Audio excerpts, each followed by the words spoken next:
오늘 우리에게 주시는 하나님의 말씀은 창세기 30장, 조금 길지만 저와 여러분이 교도하시게 하도록 하겠습니다. 라헬이 자기가 야곱에게서 아들을 낳지 못함을 보고 그의 언니를 시기하여 야곱에게 이르되 내게 자식을 낳게 하라. 그렇지 아니하면 내가 죽겠노라.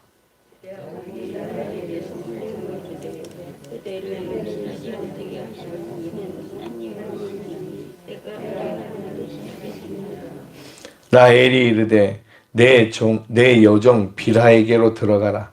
그가 아들을 낳아 내 무릎에 두리니 그러면 나도 그로 말미암아 자식을 얻겠노라 하고,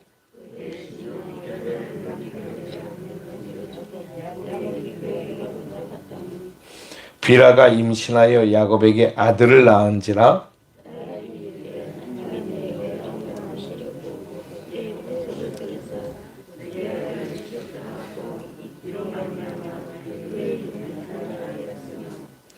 라헬의 시녀 빌하가 다시 임신하여 둘째 아들을 야곱에게 낳음에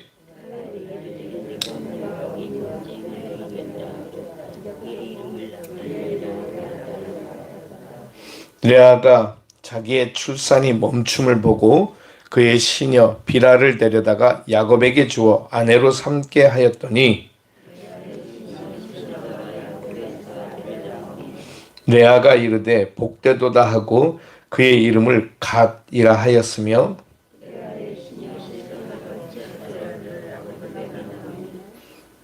레아가 이르되 기쁘도다 모든 딸들이 나를 기쁜 자라 하리로다 하고 그의 이름을 아셀이라 하였더라.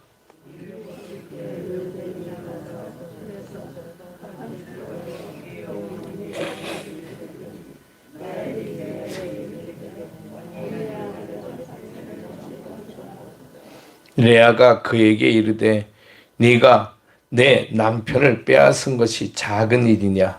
그런데 네가 내 아들의 합한 채도 빼앗고자 하느냐? 라헬이 이르되 그러면 언니의 아들의 합한 채 대신에 오늘 밤에 내 남편이 언니와 동참하리라 하니라.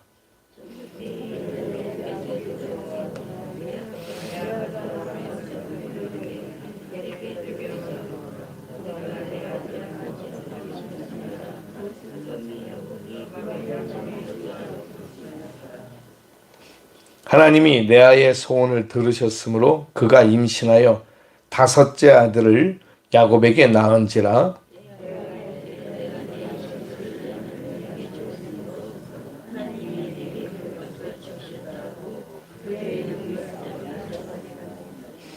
레아가 다시 임신하여 여섯째 아들을 야곱에게 낳은지라.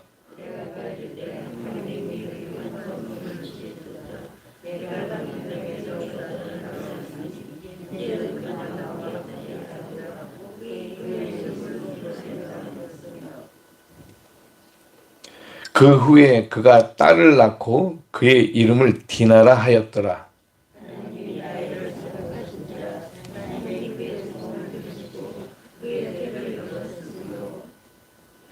그가 임신하여 아들을 낳고 이르되 하나님이 내 부끄러움을 씻으셨다 하고,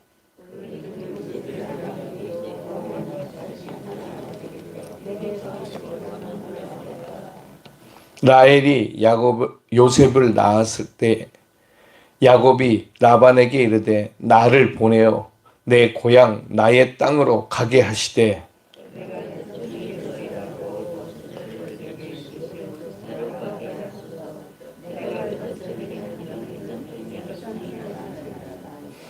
라반이 그에게 이르되 여호와께서 너로 말미암아 내게 복 주신 줄을 내가 깨달았노니 네가 나를 사랑스럽게 여기거든 그대로 있으라.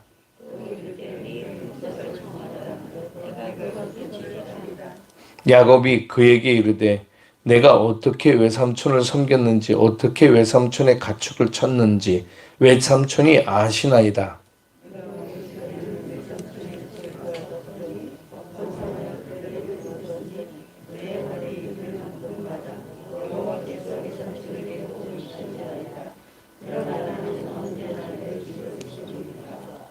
라반이 이르되 내가 무엇으로 네게 주랴? 야곱이 이르되 외삼촌께서 내게 아무것도 주시지 않아도 나를 위하여 이 일을 행하시면 내가 다시 외삼촌의 양떼를 먹이고 지키리이다.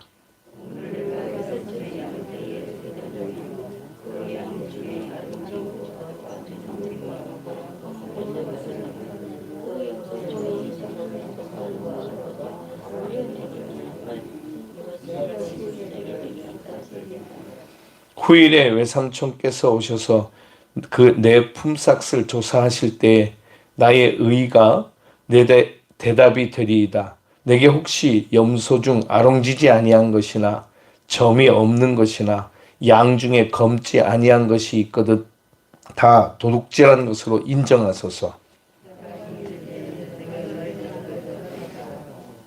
그날에 그가 순염소 중 얼룩무늬 있는 것과 점 있는 것을 가리고 암염소 중 흰 바탕에 아롱진 것과 점 있는 것을 가리고 양 중에 검은 것들을 가려 자기 아들들의 손에 맡기고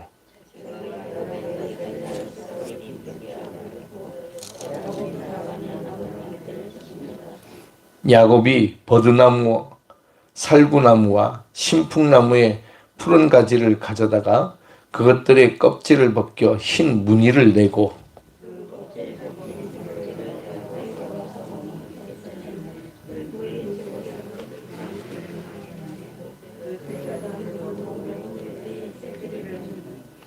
가지 앞에서 새끼를 뱀으로 얼룩한 것과 점이 있고 아롱진 것을 낳은지라.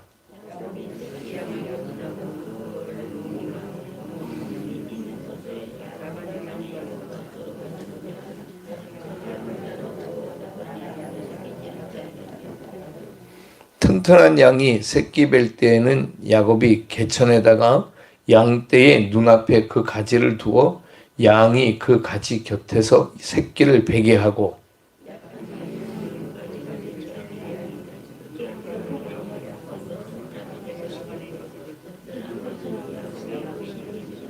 같이 봅니다. 이에 그 사람이 매우 번창하여 양떼와 노비와 낙타와 나귀가 많았더라. 아멘. 기도하겠습니다. 걸어가신 주님 감사합니다. 오늘도 주님의 귀한 말씀을 깨닫게 하시고 그 말씀을 따라 살아가도록 저희를 인도해 주옵소서. 감사하고 예수님의 이름으로 기도드리옵나이다. 아멘. 오늘은 이제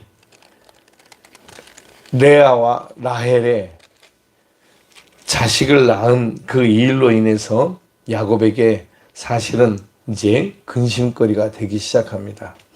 왜냐하면 하여튼 집안에 아내가 몇이 있다고 하는 것은 이건 그렇게 긍정적이거나 좋은 일이 아닙니다. 이미 아시는 것처럼 우리가 앞에서 본 것처럼 이 야곱은 라헬을 사랑해서 라헬을 위해서 그는 7년을 하루같이 일했습니다. 그리고 난 다음에 7년 뒤에 아내를 맞이했는데 잠에서 깨보니까 옆에 누워 자는 자가 라헬이 아니고 그의 언니였던 레아였습니다. 그것은 외삼촌 라반의 속임수였던 거죠. 그 바람에 이제 그가 실망하고 그것을 따져 물으니까 그때 라반이 말하기를 그러면 네가 우리 집에서는 동생이 언니보다 먼저 가는 법이 없다. 그래서 내가 그 동생 라헬도 너에게 줄 테니 7년을 더 일해라. 이래가지고 14년 동안 일을 하게 됩니다. 그 열매와 결과가 이 라반에게 풍성하였습니다. 그리고 난 다음에 세월이 지나게 된 거죠. 그동안에 일어난 일들이 이제 레아와 라헬을 통해서 자식들을 얻는 것인데 그런데 그 일이 순탄하지 않았습니다. 왜냐하면 우리가 읽은 말씀 1절에 보니까 아주 난립니다. 1절에 보면 라헬이 자기가 야곱에게서 아들을 낳지 못함을 보고 그의 언니를 시기하여 야곱에게 이르되 내게 자식을 낳게 하라. 그렇지 아니하면 내가 죽겠노라. 이게 뭐 어떻게 하자는 건지 난리가 났습니다. 이 일이 이렇게 벌어지게 되니까 야곱이 라헬에게 성을 냈다라고 2절에 그렇게 말합니다. 그 일이 하나님이 하시는 일이지 내가 하는 일이냐. 그러면서 화를 버럭 냈습니다. 그랬더니 이 라헬이 머리를 짜서 생각하기를 자기의 여종 비라를 이 남편인 야곱에게 들여보내는 것입니다. 이 당시의 풍습은 자기의 여종이 남편에게서 아이를 낳으면 이 주인이 그것을 내게 달라 그렇게 얘기하면 그것은 이 주인의 아들이 될 수도 있다라고 하는 문화와 풍습이 있었다는 거죠.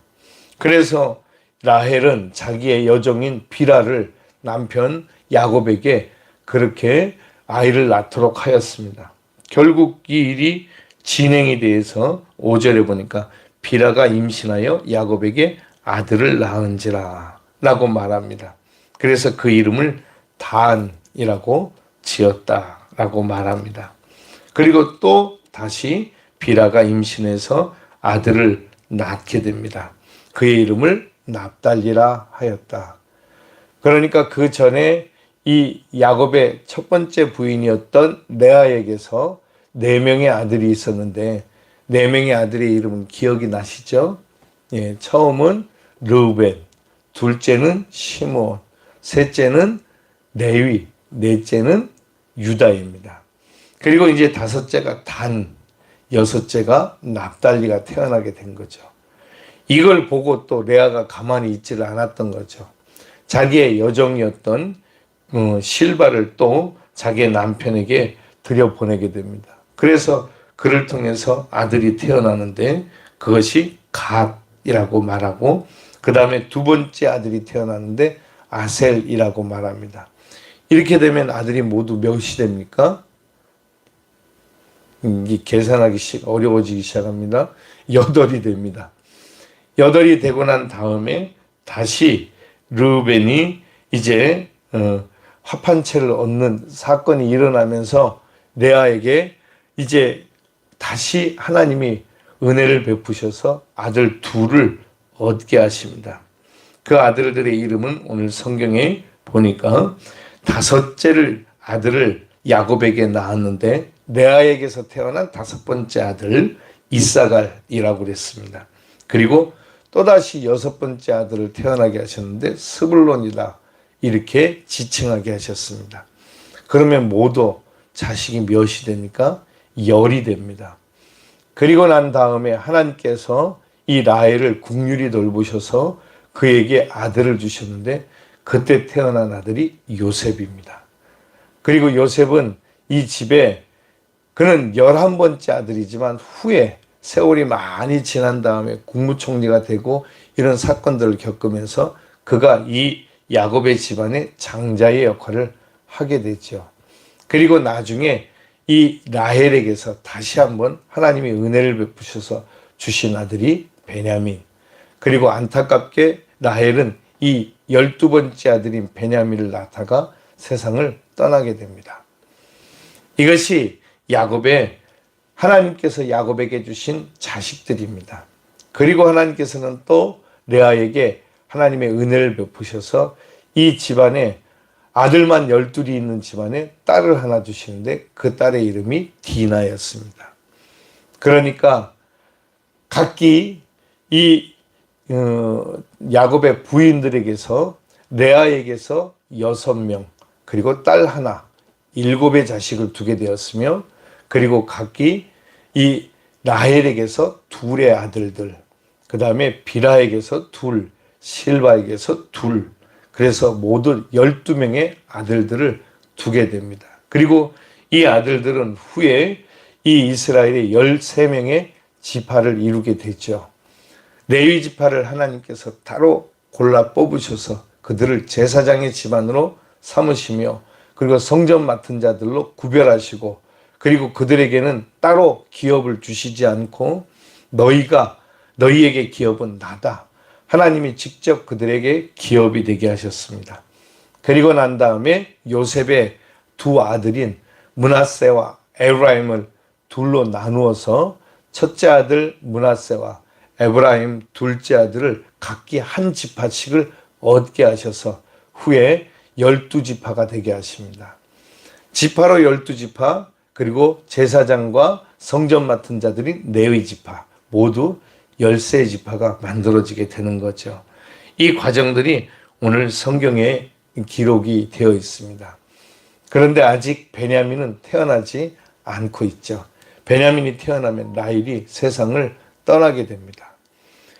여기까지가 우리가 본 성경의 내용이었습니다. 그런데 여기까지 오는 동안에 사실은 이 야곱의 집은 편안하지 않았구나라고 하는 것을 알 수 있게 됩니다. 나중에는 이 야곱의 큰아들인 르우벤이 그의 야곱의 부인이라고 말할 수 있는 빌하와, 그러니까 라헬의 여종이었던 빌하와 또한 간음과 간통을 저지르는 죄도, 중죄도 일어나게 됩니다. 이러한 과정들을 지나면서 야곱의 집안은 하나씩 둘씩 여러 가지 문제들을 가지고 있지만 그렇게 세워지게 됩니다. 이게 이스라엘 민족인 것입니다.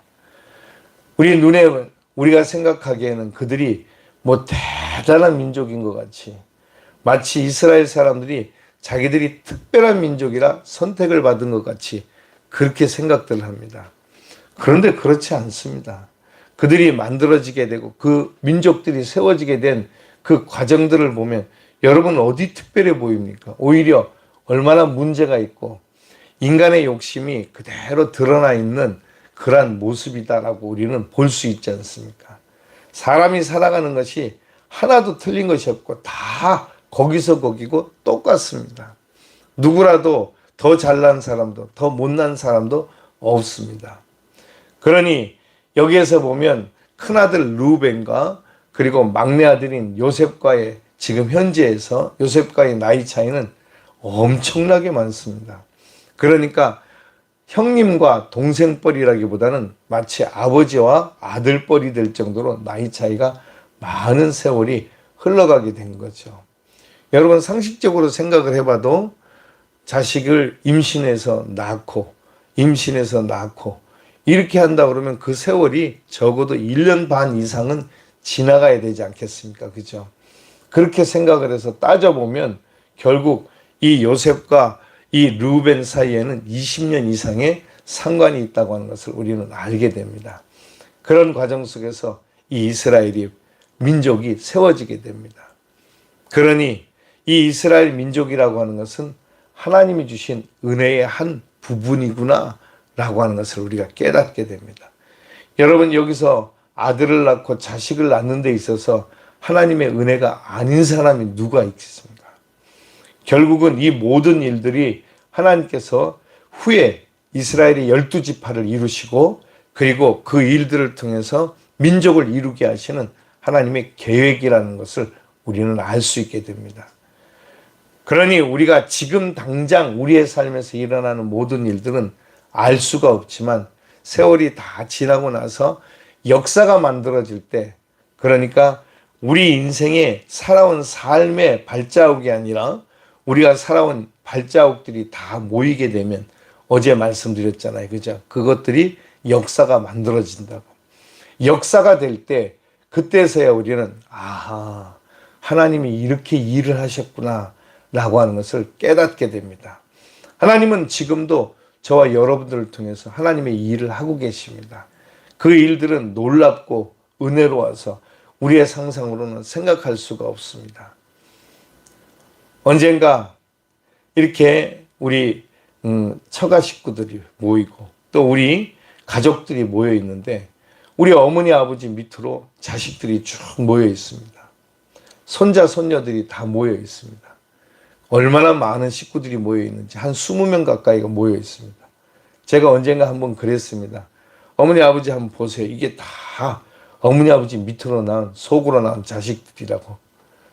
여러분 손자 손녀들은 부모님들이 속으로 낳은 자식은 아닌가요? 마찬가지죠. 그렇죠? 그렇게 믿음의 가문을 이뤄가며 후에 그 자식들이 또 자식을 낳게 될 것입니다. 요즘은 장수하는 시대라 100세까지 살게 되면 심지어 자기의 손자, 증손, 고손도 보는 사람도 있습니다.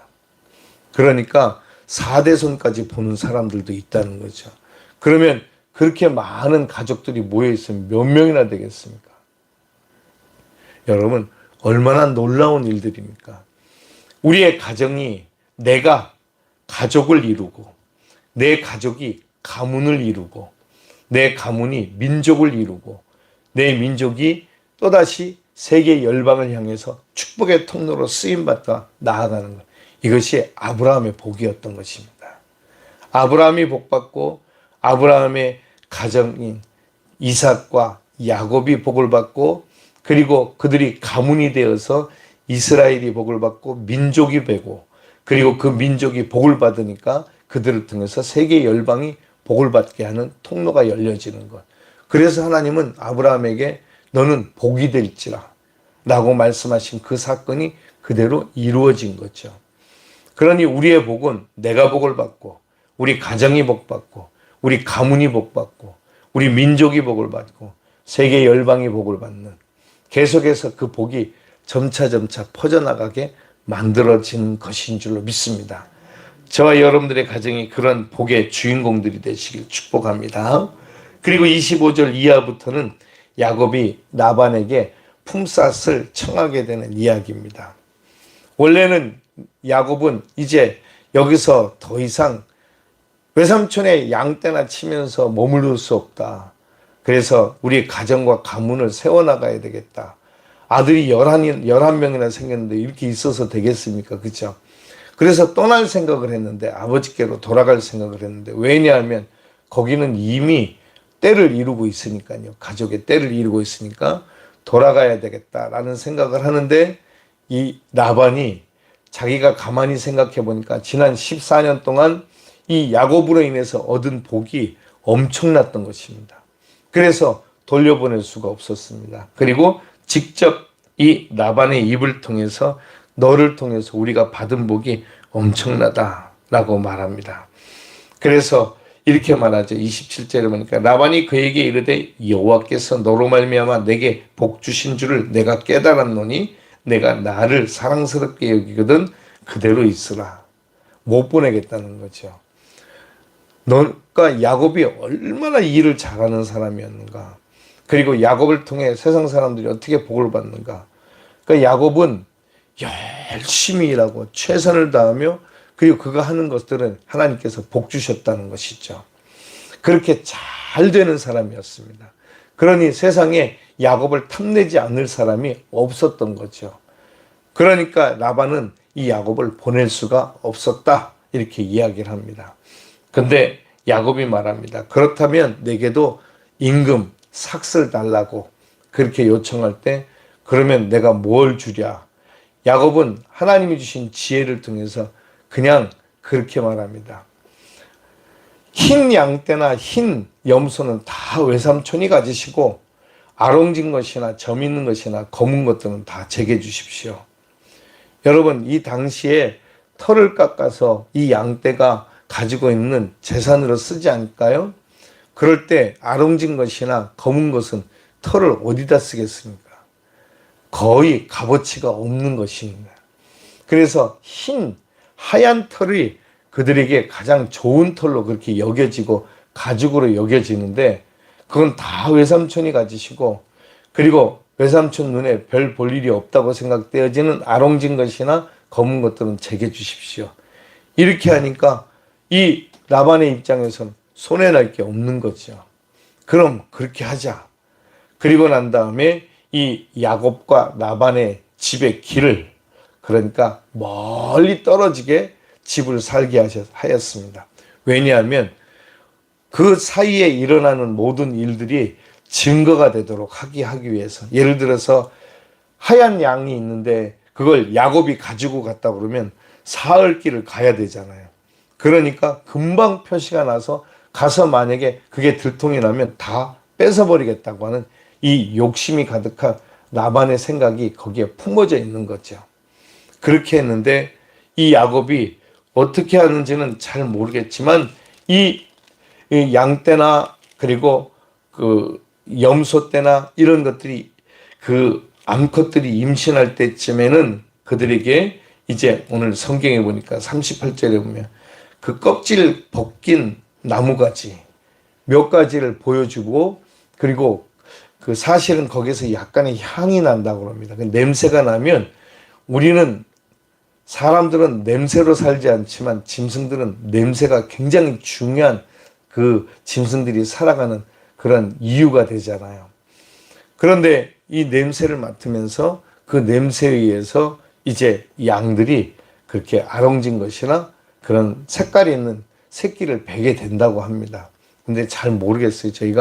우리가 양떼를 치거나 염소를 쳐보지 않았기 때문에 그렇게 해서 베게 되면 그 짐승을 야곱이 자기의 것으로 삼는데, 튼튼한 양이 임신을 할 때는 그렇게 그 나무 껍질을 벗겨서 보게 하고, 그냥 비실비실한 양은 그냥 내버려 두면 흰 양떼를 낳고 그렇게 했다는 거죠. 어떻게 그렇게 되는지 잘 모르겠습니다. 생각해 보십시오. 양들이 임신할 때를 안다는 것도 대단한 일이고, 예, 그거는 이 야곱이 특별한 능력을 가지고 있다고 하는 것을 우리가 알 수 있죠, 그렇죠? 여러분들은 짐승이 임신할 때가 언제쯤 아세요? 아무도 모릅니다, 그렇죠?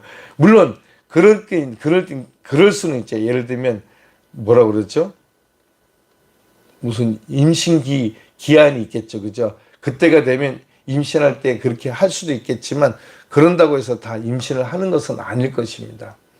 예, 우리는 가임기라고 그러나요? 사람들은 그런 때가, 짐승들은 뭐라고 그러죠? 갑자기 생각이 안 나네요. 하여튼 여러분 다 알아들으셨을 거라고 생각을 합니다.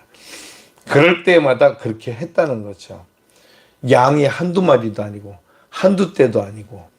그런데 하나님께서 야곱에게 주신 지혜와 은혜가 있어서 이 야곱의 양떼가 날마다 번성하고 풍성하게 하셔서 이렇게 말합니다. 마지막 43절에 보니까 이에 그 사람이 매우 번창하여 양떼와 노비와 나귀가 많았더라. 할렐루야.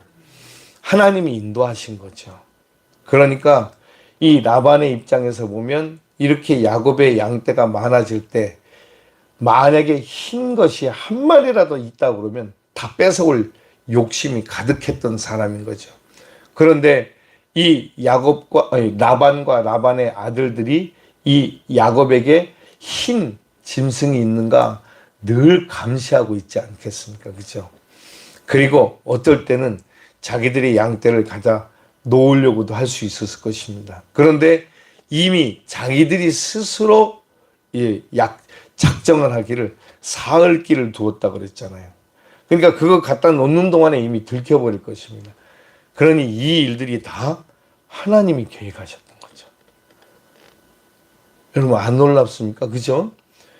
하나님께서 이 야곱이 그런 공경에 처하지 않도록 야곱의 집과 라반의 집을 멀리 떨어지게 했는데, 처음에 라반의 생각은 야곱이 자기 걸 훔쳐갈 거라고 그래서 떨어지게 했는데, 나중에는 보니까 야곱의 것이 더 번창하게 되니까 야곱의 것을 탐을 내서 자식들이 그런 일들을 벌일 수 있었다는 거죠. 할렐루야. 근데 하나님은 이미 멀리 떨어지게 하셨습니다. 우리가 생각하기에는 참 치사하고 더럽다 이렇게 생각하는데, 그게 아니고 하나님이 그 일을 해놓으셔서 야곱에게 피해가지 않게 하셨다라는 것을 우리는 알 수 있습니다. 그러니 여러분, 혹시 우리의 삶에서 우리가 생각하기에 아유 참 진짜 인간들이 참 이렇게 생각할 거 한 개도 없습니다. 그들이 아무리 머리를 짜고 지혜를 짜내도 결국은 하나님은 모든 것이 합력하여 선을 이루게 하시는 분이신 줄로 믿습니다. 하나님의 사람들은 하나님께서 하나님의 사람들을 복되게 하십니다. 하나님의 사람들에게 복을 주시고 그것이 번창하게 하십니다. 그러므로 여러분, 우리가 깨닫는 것은 우리는 하나님 안에 있기만 하면 됩니다. 하나님과 동행하면 됩니다. 하나님을 믿기만 하면 되는 것이죠. 우리에게 주어진 것은 예수만 믿으면 되는 것입니다. 그런데 우리는 우리 스스로 애쓰고 몸쓰고 힘쓰고 막 노력하고 애써서 많은 것을 가지고, 그리고 못 가지면 그냥 안절부절 안달복달하면서 그렇게 살아갈 필요가 없는 것입니다. 우리는 우리에게 주어진 삶 그 자체가 하나님이 우리에게 주신 복이기 때문에 그렇습니다. 할렐루야. 너는 복이 될지라. 옛날 성경에는 너는 복의 근원이 될지라. 이게 그 뜻인 것이죠. 어리석은 인생들은 자기가 스스로 복이 되려고 애를 씁니다. 이게 무슨 바보 같은 짓입니까? 하나님께서 복을 주셔야 복이 되는 건데 자기가 복을 받았다라고 이만하면 내가 하나님께 복 받은 사람이야. 어린 반푼어치도 없는 얘기입니다. 우리는 스스로 복 받은 자가 되지 않습니다. 하나님이 우리에게 이미 복을 주신 줄 믿습니다.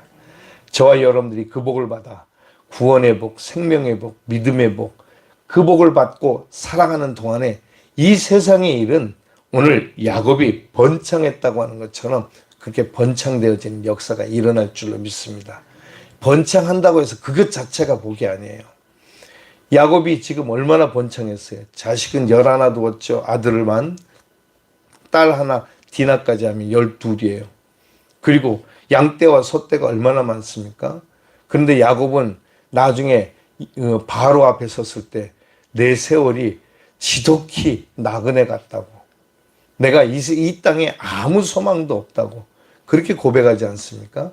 그게 인생이니까요. 그러니 여러분, 우리가 아무리 잘 살았다고 해서 잘 사는 것이 아니고 못 산다고 해서 못 사는 것이 아닌 것을 깨닫습니다. 저와 여러분들이 이 놀라운 은혜를 받고 사는 축복의 자녀들이 되시기를 축원합니다. 기도하겠습니다. 우리 잠시만 기도합니다. 우리에게